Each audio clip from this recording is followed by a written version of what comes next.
గత ప్రభుత్వ పాలనలో పాతుకుపోయిన అధికారులకు కొత్త ప్రభుత్వం రాగానే గట్టి ఝలక్నిచ్చే చర్యల్ని వేగవంతం చేసింది. ముందుగా రాష్ట్ర స్థాయి అధికారులపై చర్యల్ని చేపట్టిన ప్రభుత్వం ఇప్పుడు జిల్లాలపై ఫోకస్ పెట్టింది. ఇందులో భాగంగానే ముందుగా పాలమూరు జిల్లాపై దృష్టి సారించింది. దీంతో గత నేతలకు అనుకూలంగా వ్యవహరించిన అధికారుల్లో ఒకేసారి 11 మందిని బదిలీ చేస్తూ వారికి గట్టి షాక్నిచ్చింది. వీరి బదిలీతో మిగతా అధికారులంతా ఒక్కసారిగా షాక్లో పడ్డారు. ఇటీవలే నిర్వహించిన అసెంబ్లీ ఎన్నికల్లో మాజీ మంత్రులైన శ్రీనివాస్ గౌడ్, లక్ష్మారెడ్డిలకు అనుకూలంగా పనిచేసిన 11 మంది అధికారులను బదిలీ చేస్తూ జిల్లా కలెక్టర్ రవినాయక్ బుధవారం ఉత్తర్వుల్ని జారీ చేశారు.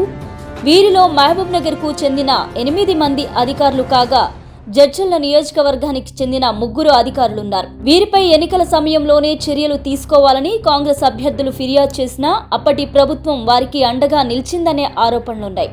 కానీ ఆ ప్రభుత్వం కనుమరుగై కాంగ్రెస్ ప్రభుత్వం రావడంతో వెంటనే చర్యల్ని వేగవంతం చేసింది.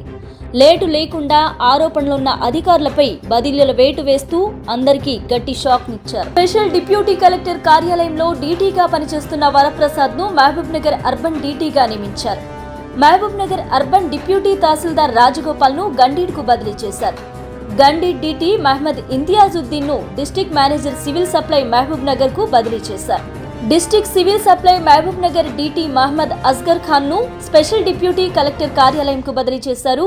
స్పెషల్ డిప్యూటీ కలెక్టర్ కార్యాలయంలో పనిచేస్తున్న ఎం భారతిని జిల్లా సివిల్ సప్లై కార్యాలయానికి బదిలీ చేశారు. జిల్లా సివిల్ సప్లైలో డీటీగా పనిచేస్తున్న స్వప్నను బాలానగర్ కు డీటీగా నియమించారు.